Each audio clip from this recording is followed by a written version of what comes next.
that old saying, you know, if you build it, they will come. Well, it actually was true. But I think a lot of it was because we surrounded ourselves with a bunch of teachers that weren't from the system. I made myself a pledge. I wasn't going to hire anybody that was part of the district because you already have that mentality. Whereas a coach has a different mentality.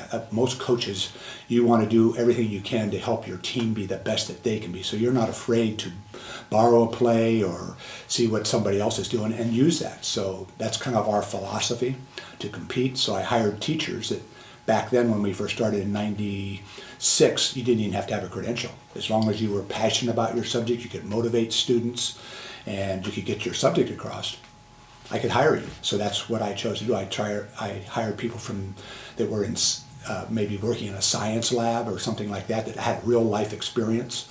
And so that's what I tried to surround my passionate people. That's what I looked for. People that cared about kids, number one. If you don't care about students, then you shouldn't be in the education business.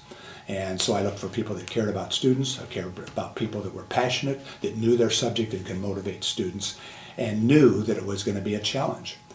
Charter schools are not for the weak at heart because there's challenges every single year since I've been in this business, 17 years now.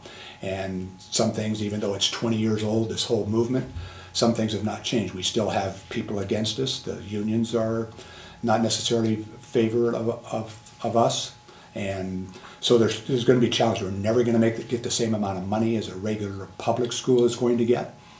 And that's the fact of it. You're not going to make as much money as you would in the public school system. And every employee I've hired, I sit down with them, I make sure they understand that. It's going to be a challenge, but it's a great opportunity to make a difference in students' lives. And you're here because we have a purpose. And most people in their livelihoods, if they can have something that they really enjoy doing and have a purpose for doing it, they're going to be so much more passionate about it and enjoy what they're doing. And that's kind of what we've tried to do.